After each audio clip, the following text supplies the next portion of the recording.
கர்த்தர் நித்தம் உன்னை நடத்திடுவார், தம் செட்டைகளால் காத்திடுவார், எல்லா தீங்குக்கும் விலக்கிடுவார், தம் கிருபைகள் அளித்திடுவார், எல்லா தீங்குக்கும் விலக்கிடுவார், தம் கிருபைகள் அளித்திடுவார்.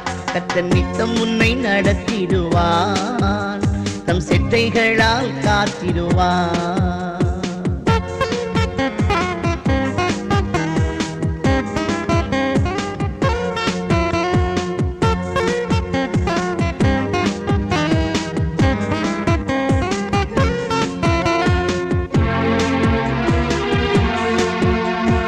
ஆயிரம் பேர் வந்தாலும் 10,000 கர்த்தரும் இரட்சகரும் வரப்போகிறதான ராஜாதி ராஜாவும் நியாயாதிபதியுமாய் இருக்கிற ஆண்டவர் இயேசு கிறிஸ்துவின் ஈடு இணையற்ற பரிசுத்தமுள்ள மேலான நாமத்திற்கே என்றென்றைக்கும் உள்ள சதா காலங்களிலும் மகிமை உண்டாவதாக.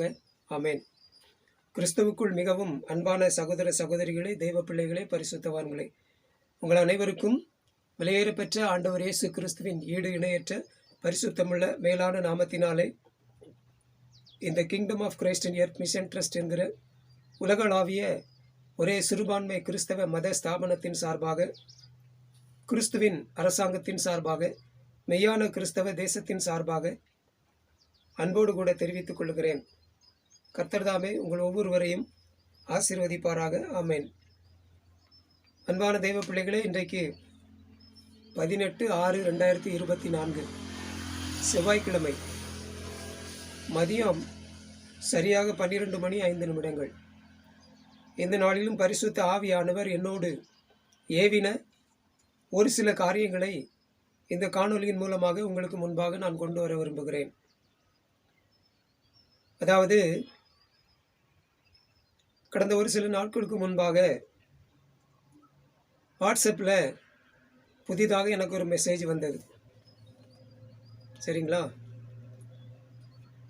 அதாவது அகத்தியன் என்று சொல்லப்படுகிற ஒரு நபரிடமிருந்து. சரிங்களா? பொதுவாகவே நான் மற்ற எந்த மதத்தவரையும் என்னுடைய பிரசங்கத்திலோ என்னுடைய எந்த விதமான செய்திகளிலோ நான் அவர்களை எழுப்பது கிடையாது. ஆண்டவர் எனக்கு அதை தெளிவாக கற்றுக் கொடுத்திருக்கிறார். மற்ற மதங்களை பற்றியோ மற்ற மதத்தினர்களை பற்றியோ அவருடைய தெய்வங்களை பற்றியோ உபதேசங்களை பற்றியோ வேதங்களை பற்றியோ எதையுமே நீ பேசக்கூடாது என்று ஆண்டவர் எனக்கு தெளிவாக கற்றுத் தந்திருக்கிறார். அன்பான தெய்வ பிள்ளைகளே, ஒன்லி பரிசுத்த வேதாகமத்தை மட்டும் வேதாகமத்துக்கு பரிசுத்த வேதாகமத்துக்கு அடுத்த காரியங்களை மட்டும் நீ பிரசங்கம் பண்ணணும், நீ பேசணும் என்று ஆண்டவர் எனக்கு கற்றுக் கொடுத்திருக்கிறார். ஆகவே அதில் நான் மிகவும் உறுதியாக இருக்கிறேன், தெளிவாக இருக்கிறேன். மற்ற மதத்தை பற்றி, மற்றவருடைய தெய்வங்களை பற்றி, மற்றவருடைய வேதங்களை பற்றி, அவருடைய வழிபாடுகளை பற்றி எதையுமே பற்றி நான் பேச மாட்டேன். என்னுடைய பையனுக்கும் நான் அதையே சொல்லி கொடுத்துருக்கிறேன். அன்பான தெய்வ பிள்ளைகளே, ஏன்னா அவங்களெல்லாம் பற்றி சொல்லி அதுக்கப்புறம் இந்த வேதத்தை பற்றி சொல்லி அப்படித்தான் ஆண்டவரை ஏற்றுக்கொள்ள வேண்டும், அப்படித்தான் ஜனங்கள் ஆண்டவரை ஏற்றுக்கொள்ள வேண்டும் அப்படிங்கிற நிர்பந்தம் கிடையவே கிடையாது, கிடையவே கிடையாது. அங்கே இப்படி இருக்குது, இங்கே இப்படி இருக்குது, அதெல்லாம் தேவையே கிடையாது. பரிசுத்த வேதாகமத்தில் இருக்கதை நான் சொல்கிறேன். விசுவாசிக்க முடியுமானா விசுவாசி, இல்லைன்னா போய்கிட்டே இரு. நான் எதுக்கு அவங்கள பற்றி பேசணும்? அன்பான தெய்வ பிள்ளைகளே, எனக்கு வந்த மெசேஜ் மற்ற மதத்தவர்களை பற்றி எனக்கு அனுப்பியிருந்தார். ஆகவே நான் அதெல்லாம் சொல்றதில்லை. தேவையில்லாத பிரச்சனைக்குள்ள நான் ஏன் சிக்கிக்கிடணும்? ஆகவே அவர் அது சம்பந்தமாக அனுப்பியிருந்தார். வேறொரு மதத்தில் உள்ளவங்க அவங்க கிறிஸ்டியன்ஸாக மாறி இருக்காங்களாம், ரட்சிக்கப்பட்டிருக்காங்களாம். அப்போது ஒருவர் ஆண் ஒருவர் பெண் அவங்க திருமணம் செய்ய முயற்சிக்கும் போது அவர்களுடைய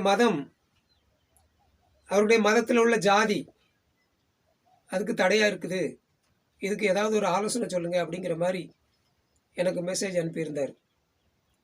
அன்பான தெய்வ பிள்ளைகளே, நான் வந்து ஜாதி இருக்குது, இந்திய அரசியலமைப்பு சட்டப்படி ஜாதி இருக்குது, பரிசுத்த வேதாகமத்தின் சட்டப்படி ஜாதி இருக்குது.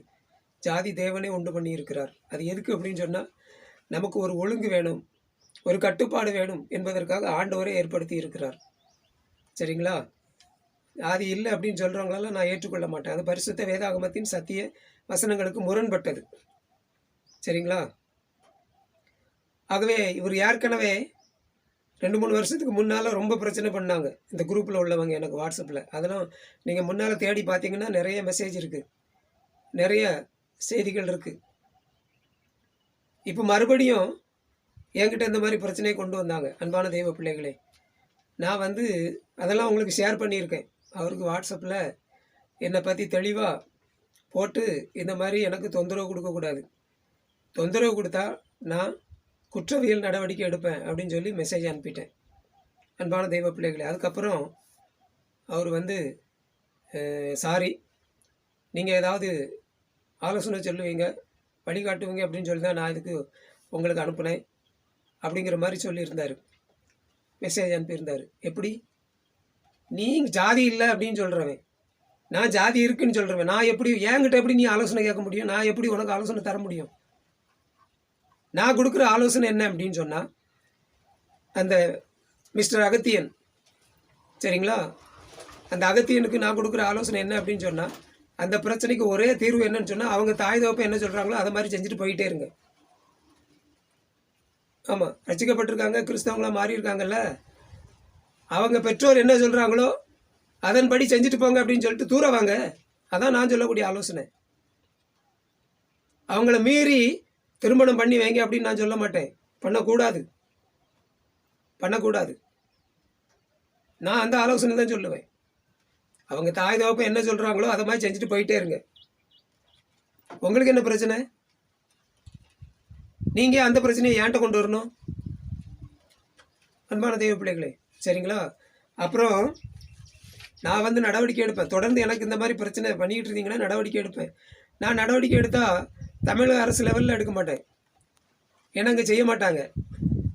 ஏன்னா உங்களை மாதிரி ஆட்களுக்கு தமிழக அரசு சப்போர்ட் பண்ணுது, ஜாதி இல்லை அப்படின்னு சொல்கிறவங்களுக்கு சப்போர்ட் பண்ணுது.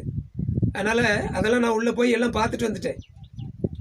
அதனால் இங்கே நடவடிக்கை நான் மத்திய அரசாங்கத்தின் மூலமாக நடவடிக்கை எடுப்பேன். உடனே நடவடிக்கை எடுக்கும் மத்திய அரசாங்கம். சரிங்களா? அதனால் சாரி அப்படின்னு சொல்லி எனக்கு மெசேஜ் அனுப்பிட்டார். அது மட்டும் இல்லை, நீங்கள் புது உடன்படிக்கையை பற்றி தெரிஞ்சிருப்பீங்க அப்படின்னு நினச்சேன் அப்படின்ட்டு போட்டிருக்காரு. என்ன புது உடன்படிக்கை? புது உடன்படிக்கையை பற்றி உங்களுக்கு என்ன தெரிஞ்சிருக்கு? எனக்கு என்ன தெரியலை, அதை தான் நான் சொல்ல போகிறேன். பரிசுத்த ஆவியானவர் அதை சொல்லு அப்படின்னாரு. அன்பான தெய்வ பிள்ளைகளே, உடன்படிக்கை அப்படின்னா முதல்ல என்ன தெரிஞ்சுக்குங்க. உடன்படிக்கை அப்படின்னு சொன்னாலே 2 பேர் வேணும். 2 பேருக்கு மத்தியில் நடப்பது தான் உடன்படிக்கை. சரிங்களா? 2 பேருக்கு மத்தியில் நடப்பது தான் உடன்படிக்கை. 2 பேர் இல்லாமல் உடன்படிக்கை பண்ண முடியாது. உடன்படிக்கை பண்ண முடியாது. அன்பான தெய்வ பிள்ளைகளே, அதை நீங்கள் புரிந்து கொள்ள வேண்டும். அக்ரிமெண்ட், கவனன்ட் 2 பேர் வேணுங்க. அதாவது நீ இப்படி செய்தால் நான் இப்படி செய்வேன், அதான் உடன்படிக்கை. புரிஞ்சுக்குங்க. அதாவது நான் வந்து இன்னென்ன பிரகாரமெல்லாம் செய்வேன், அதே மாதிரி நீ இன்னென்ன பிரகாரமெல்லாம் செய்யணும், அதான் உடன்படிக்கை. 2 பேருக்கு இடையில நடப்பது. அன்பான தெய்வ பிள்ளைகளே, சரிங்களா? ஒரு நபர் மட்டும் உடன்படிக்கை பண்ண முடியாது, அது உடன்படிக்கை கிடையாது. நான் மட்டும் உடன்படிக்கை பண்ண முடியாது. அப்படி ஒரு பத்திரம், அப்படி ஒரு ஆவணம் நான் மட்டும் தயார் பண்ண முடியாது. அது உடன்படிக்கை கிடையாது, அது உயில். ஒருவர் மட்டும் செய்வது உடன்படிக்கை அல்ல, அது உயில். சரிங்களா? அதுக்குமே சம்பந்தப்பட்டவர் என்னென்ன செய்யணும் அப்படின்ட்டு அங்கே இருக்கும். அந்த உயில்லையும் சம்பந்தப்பட்டவர் இப்படி இப்படி இருந்தால் தான் அந்த உயில் அவருக்கு செல்லுபடியாகும், இல்லைன்னா அது செல்லுபடியாகுது. ஆகவே எப்படி பார்த்தாலும் 2 பேருக்கு இடையில நடப்பது. 2 பேர் வேணும். முதல்ல அதை புரிஞ்சுக்குங்க. உடன்படிக்கையை பற்றி முதல்ல நீங்கள் புரிஞ்சுக்குங்க. புது உடன்படிக்கை ஆண்டவர் இயேசு கிறிஸ்து செஞ்சிட்டாரு, அதனால நாங்கள் ஒன்றுமே செய்ய வேண்டியதில்லை அப்படின்னு நீங்கள் சொல்கிறீங்கல்ல, கிடையாது. நீ இப்படி பண்ணாதான் அந்த உடன்படிக்கை உனக்கு செல்லுபடி ஆகும். நீ இப்படி பண்ணாதான் அவர் கொடுத்திருக்கிற உயில் உனக்கு செல்லுபடி ஆகும். இது உடன்படிக்கை புஸ்தகம், பரிசுத்த வேதாகமம் எனக்கு ஆண்டவர் தந்திருக்கிற உடன்படிக்கை புஸ்தகம். இது ஆண்டவர் எனக்கு தந்திருக்கிற உயில். இது ஆண்டவர் எனக்கு தந்திருக்கிற சட்ட புஸ்தகம், நியாயப்பிரமாண புஸ்தகம். இதுல அவர் என்னென்ன நான் செய்வேன் அப்படின்னு சொல்லியிருக்காரோ அதெல்லாம் பெற்றுக்கொள்ளணும் அப்படின்னு சொன்னா நான் என்னென்ன செய்யணும் அப்படிங்கிறத உள்ள இருக்குது. அவர் எல்லாத்தையும் செஞ்சுட்டு போயிட்டாரு, நான் ஒண்ணுமே செய்ய வேண்டாம் அப்படின்னு இல்லை. என்ன தெரியும் உடன்படிக்கை பத்தி உங்களுக்கு? புது உடன்படிக்கை பத்தி பேச வந்திருக்காரு. புது உடன்படிக்கை பத்தி எனக்கு தெரியும் அப்படின்னு நினைச்சாராம். எனக்கு தெரியும், எனக்கு ஆண்டவர் தெளிவா கற்று தந்திருக்கிறார். ஆதியாகமம் 17ஆம் அதிகாரம் 2ஆம் வசனத்துல ஆண்டவர் சொல்றாரு, நான் உனக்கும் எனக்கும் நடுவாக என் உடன்படிக்கையை ஏற்படுத்தி உன்னை மிகவும் திரளாக பெருக பண்ணுவேன் அப்படின்னார். ஆபிரகாமை பார்த்து சொல்றாரு ஆண்டவர். ஆபிரகாமை பார்த்து சொல்றாரு, நான் உனக்கும் எனக்கும் நடுவில் என் உடன்படிக்கையை ஏற்படுத்தி. உடன்படிக்கை என்றால் 2 பேருக்கு இடையில பண்ணுவது.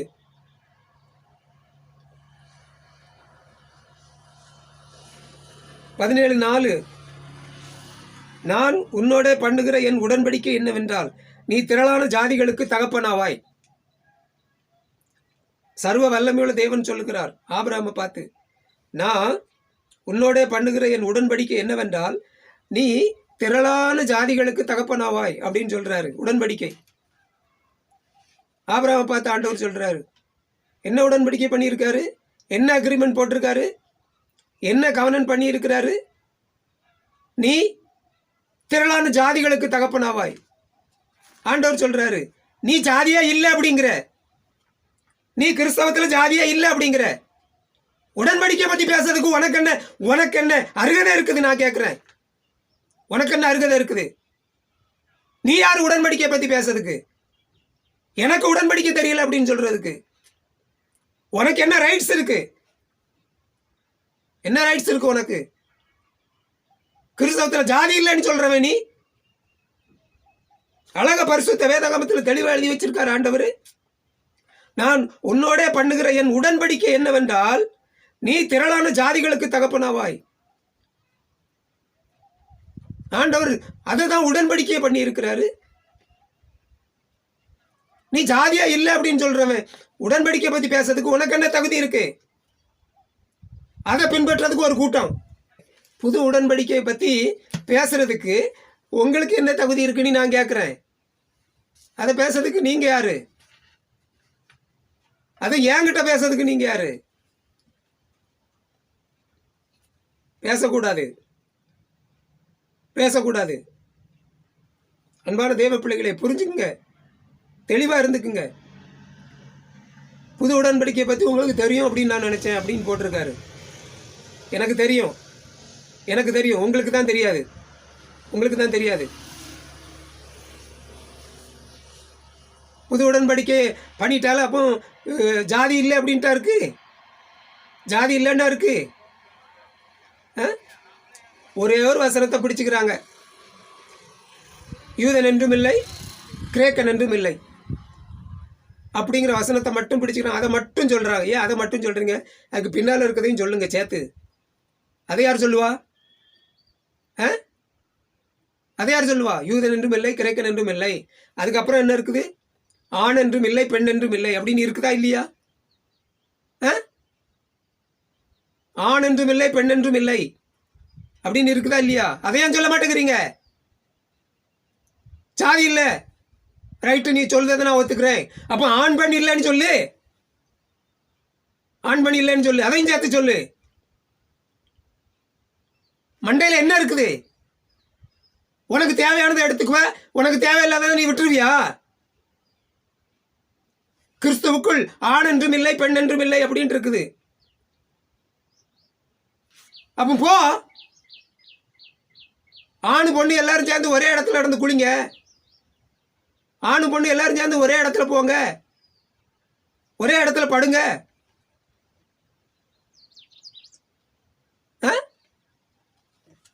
போடு. அரசாங்கம் ஒரு டாக்குமெண்ட் கேட்குது அப்படின்னு சொன்னா அதுல கேட்குது மேலா ஃபிமேலா அப்படின்னு கேட்குது. ஆண் என்றும் இல்லை பெண் என்றும் இல்லை அப்படின்னு போடு. நான் ஆணும் இல்லை பெண்ணும் இல்லை நீ போடு. அப்படின்னா அகஸ்தீனை பார்த்து நான் கேட்குறேன், அப்படின்னா நீங்க அந்த ஆளா? கிறிஸ்துவுக்குள் ஆண் என்றும் இல்லை பெண் என்றும் இல்லை அப்படின்னு இருக்குதுல்ல, அதுக்கு என்ன விளக்கம் கொடுப்பீங்க? அப்படின்னா நீங்க சொல்லுங்க. ஜாதியும் இல்லை கிறிஸ்தவத்தில், ஜாதியும் இல்லை கிறிஸ்தவத்தில், ஆணும் கிடையாது பெண்ணும் கிடையாது அப்படின்னு சொல்லு. நான் அந்த குரூப்பு சொல்ல முடியுமா? அன்பானவர்களே, வஞ்சிக்கப்படாதீங்க, வஞ்சிக்கப்படாதீங்க, ஏமாத்தப்படாதீங்க. இவரு எங்க இருந்து வந்தவர் தெரியுமா? இந்திய ஜனநாயக வாலிபர் சங்கம் அதுல இருந்தவர். சரிங்களா? இந்த அகத்தியன் என்பவர் இந்திய ஜனநாயக வாலிபர் சங்கம். சரிங்களா? கடவுளே இல்லை அப்படின்னு சொல்லக்கூடிய அந்த கொள்கையில் உள்ளவர். அந்த குரூப்னு நினைக்கிறேன். அந்த சங்கத்தில் இருந்தவர் அவர். சரிங்களா? அவரு இப்போ என்ன பண்றாரு அப்படின்னு சொன்னா, அவங்க கொள்கையை கிறிஸ்தவத்துக்குள்ள திணிக்கிறாரு. அவங்க கொள்கையை கிறிஸ்தவத்துக்குள்ள திணிக்கிறாரு. நடக்காது, நடக்காது. பரிசுத்த வேதாகமத்தில் எங்களுக்கு எல்லாம் தெளிவாக ஆண்டவர் எழுதி தந்திருக்கிறாரு. இதை ஒரு நாள் மாற்ற முடியாது. தலைகீழ நின்று தண்ணி குடித்தாலும் அகத்தியன் பிரதர் அவர்களே, நீங்க சொல்றது ஒரு நாள் நடக்காது, ஒரு நாள் நடக்காது. கிறிஸ்தவத்தில் ஜாதி இருக்குது, ஜாதி இருக்குது. ஆண்டவர் கொடுத்த அடையாளம் அது. அதை இல்லாம ஆக்க உங்களால முடியாது, உங்களால முடியாது. பேசாம ஒதுங்கிருங்க, பேசாம ஒதுங்கிருங்க. ஒதுங்கிறது உங்களுக்கு நல்லது. ஆமா, இல்லைன்னா எனக்கு சொல்ல தெரியல, எனக்கு சொல்ல தெரியல. அன்பான தெய்வ பிள்ளைகளை, ஆகவே புரிந்து கொள்ளுங்கள். அகத்தியனை நம்பி மாட்டிக்காதீங்க, மாட்டிக்காதீங்க. கிறிஸ்தவத்தில் ஜாதி இருக்குது, ஆனால் ஜாதி வெறிதான் இல்லை. அதை புரிஞ்சுங்க. ஜாதி வெறிதான் இருக்கக்கூடாது, ஜாதி வெறிதான் இருக்கக்கூடாது. என் ஜாதியை நான் சொல்றதுல தப்பு கிடையாது, என் ஜாதியை நான் சொல்றது பாவம் கிடையாது, பாவம் கிடையாதுங்க. அது ஆண்டவர் எனக்கு கொடுத்துருக்கிற ஐடி, அதை நான் தொலைச்சிட்டு போக மாட்டேன். அன்பான தெய்வ பிள்ளைகளே, ஆனால் ஜாதி வெறி இருக்கக்கூடாது. மற்ற ஜாதியினரையும் நாம் கீழ் ஜாதி மேல் ஜாதி, அவன் வீட்டுக்கு நான் போக மாட்டேன், அவன் வீட்டில் நான் தண்ணி குடிக்க மாட்டேன், அவன் வீட்டில் நான் சாப்பிட மாட்டேன், அதுதான் இருக்கக்கூடாது. கிறிஸ்தவர்களுக்கு அதுதான் இருக்கக்கூடாது. அன்பான தெய்வ பிள்ளைகளே, ஜாதி இருக்கலாம், கிறிஸ்தவத்துக்கு எல்லா ஜாதியும் தேவை, எல்லா ஜாதியும் வேணும். ஆனால் அந்த ஜாதி வெறி, கீழ் ஜாதி மேல் ஜாதி, அவன்கிட்ட நான் பேச மாட்டேன், அவன் வீட்டுக்கு நான் போக மாட்டேன், அவன் வீட்டில் நான் தண்ணி குடிக்க மாட்டேன், அவன் வீட்டில் நான் சாப்பிட மாட்டேன், அவன் பயன்படுத்தின பொருளை நான் பயன்படுத்த மாட்டேன், அதுதான் கிடையாது கிறிஸ்தவத்தில், அதுதான் கிடையாது. சரிங்களா? அதே நேரத்தில் என் ஜாதியில் நான் கல்யாணம் பண்ணுறது தப்பே கிடையாது, என் ஜாதியில் தான் நான் பொண்ணு வேணும் அப்படின்னு சொல்கிறது தப்பு கிடையாது, என் ஜாதியில் தான் என் பையனுக்கு பொண்ணு வேணும் அப்படின்னு சொல்கிறது தப்பே கிடையாது, தப்பே கிடையாது. அன்பானவர்களே, சொல்லுங்க தைரியமா, தப்பு கிடையாது. அது ஆண்டவர் ஏற்படுத்தி இருக்கிறது. அது